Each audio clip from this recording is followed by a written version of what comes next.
Does the guilt and the shame that you feel for having allowed yourself to be victimized prevent you from healing and moving on? I mean, let's face it, there are certain levels of shame where you just become so disgusted with yourself that you don't even see a point in trying to heal from it because you are such a total, utter worthless mess. So let's talk about what to do about that, okay? Because no one should have to live with that.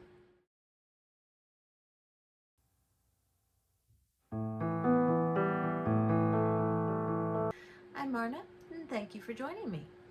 So, if we're talking about not just guilt, but shame that has become so ingrained in you that it has become toxic to your very being. Now, I felt this after, and you too, please forgive me for discussing this topic. I went through this after being raped. My body had a physiological reaction of having an orgasm during the course of being raped. And dealing with that really slowed down my healing, because if my body had this response, did this mean that I enjoyed it? Did this mean I wanted it? Somehow wanted this to happen to me? Obviously not.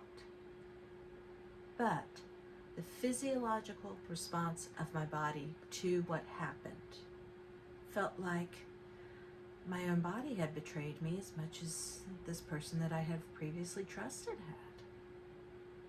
How do you deal with that? How do you deal with the shame of, maybe I secretly enjoyed being victimized? Maybe I wanted to be victimized. I mean, this is something that when it gets into your head, it really starts to mess you up in a lot of ways. And this entire thing, this pattern, is a large part of why I ended up crawling into a bottle of vodka for the better part of a year. So, what can we do? What is this shame? How can we recognize it? And how can we pull it out of ourselves so we're no longer having to deal with this crap? First thing we have to do is recognize that there's a difference between guilt and shame. Guilt is when you feel remorse for an action. I cut someone off in traffic, I feel bad for it. That's guilt. Shame is more than just guilt on steroids. Shame is when you have internalized a negative self-view due to an event in the past. And this may not have even been an event you had any control of, but you were told you should feel ashamed of it. That was something that I heard a lot when I was growing up.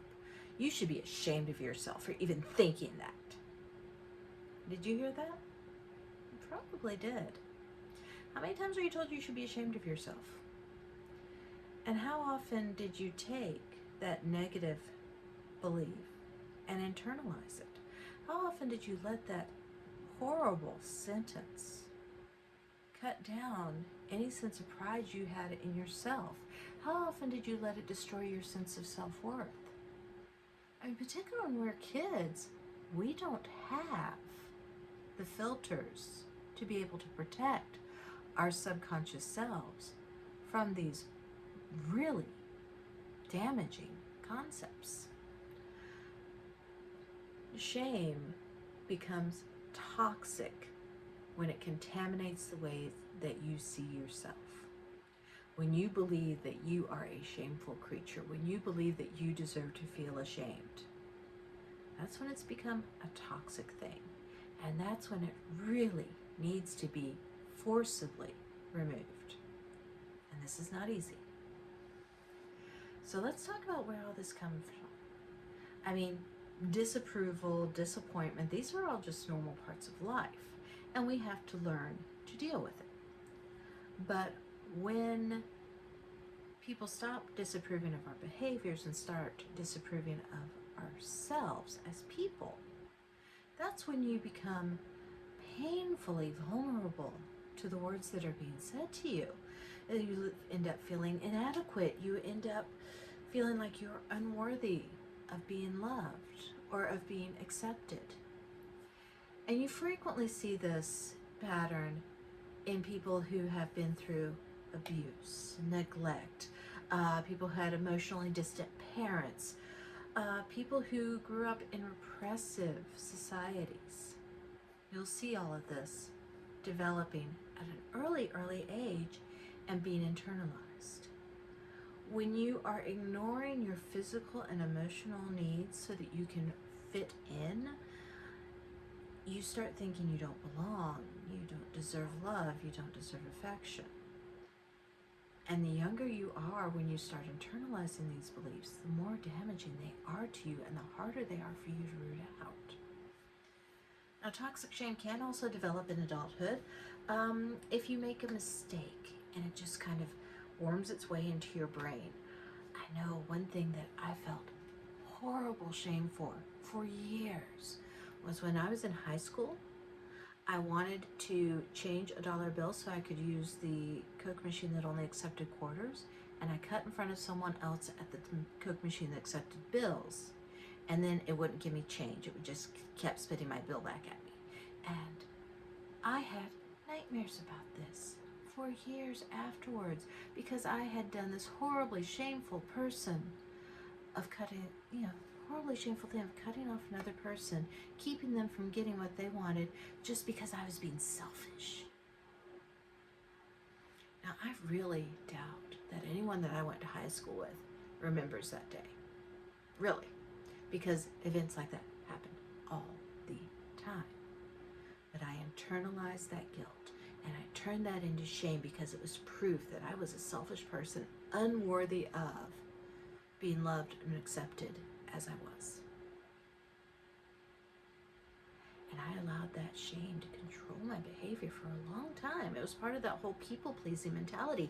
I could never be selfish enough to inconvenience someone again. So, this is how it develops even as you're an adult. Some small thing that you blow out of proportion and then you internalize as proof of your own inadequacies. And, this sounds like a silly subject to some people. If you haven't lived with this sort of pain, you don't really understand why this would be a big deal to anyone. Because, after all, it's just a thought, right? How easy is it to change your thoughts? Well, the thing is, when you are dealing with shame on this level, it causes you to completely invalidate your self-worth. It causes you to believe that you're not worthy of anything. It isolates you. It keeps you in a state of emotional distress because you're not worthy of reaching out for help. It fuels a desire for perfectionism that can derail all sorts of activities. Why do it if you're not going to get it right, right? It affects your relationships, not just with lovers, but with friends, with family. All of your relationships are affected by how you view yourself and what you view as acceptable treatment of you. This kind of shame contributes to relationship conflict. If you've ever looked at a lover and said, "How can you put up with me?" That's that toxic shame coming through. If you've ever looked around at a family event and thought, "I don't deserve to be with these people. I don't deserve this kind of happiness. I don't deserve to be celebrated." That's that toxic shame coming to the surface.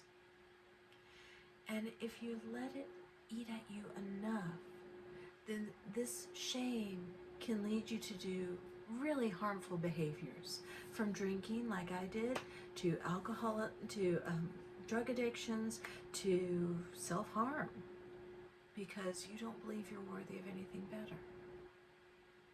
So what do we do to work through this? Let's get this out of our system so we don't have to deal with it anymore. The first thing you have to do is start reframing that negative internal message. You have to challenge it. You can't heal it if you don't recognize it when it shows up.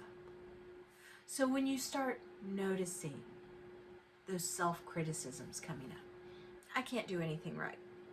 I am just too ugly to live. I'm stupid. I'm hopeless.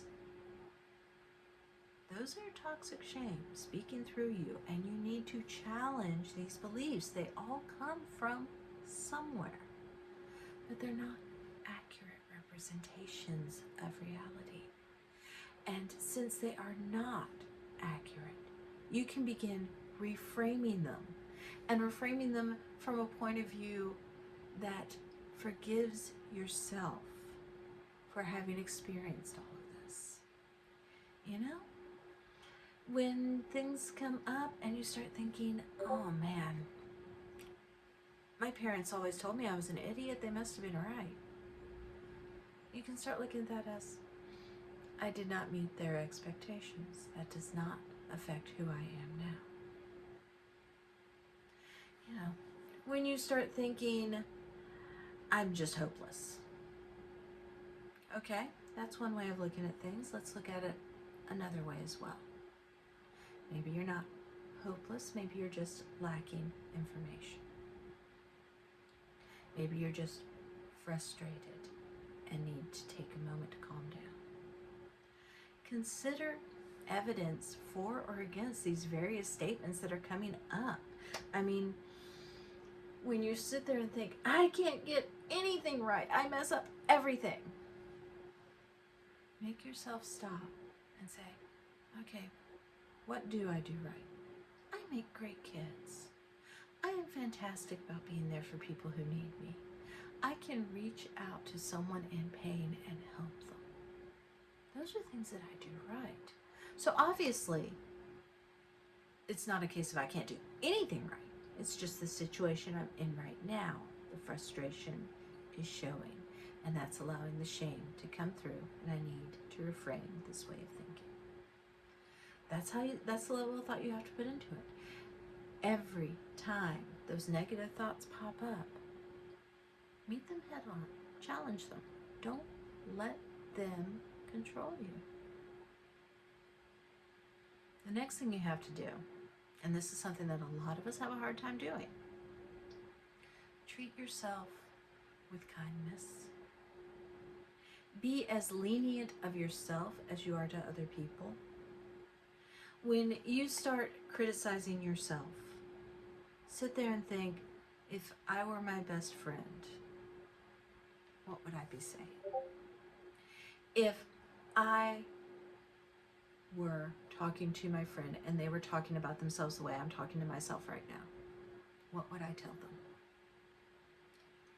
Make an effort to become your own best friend. Be kind to yourself. Be compassionate to yourself. Be forgiving of your flaws. Then seek out supportive relationships. Make sure that the people who are around you, your nearest and dearest, are people who are supportive of you as a person. You don't want to be with someone who's going to look at you and tell you, you can't do this. You're not good enough at this. You don't have the credentials for this. No one would listen to you. Because that is someone who's just reinforcing those toxic shame behaviors and gaslighting process, but that's a different video. In fact, look up the narcissistic one, yeah. But surround yourself with people who are going to support you and celebrate your victories. Surround yourself with people who are going to sit there and say, honey, you've been through hell. Who else is going to tell other people how to make it through what you've survived? You have experience, you have knowledge, you have wisdom. Share who you are, because you are a wonderful, passionate person. And in places where you can't get through the toxic shame, go talk to a professional. I mean, this country has a huge thing against getting professional help, but there are times when we all need that impartial point of view, sitting there saying, no, really, this is what's going on. Here's how you work through it. Someone who can take us by the hand and help us step by step.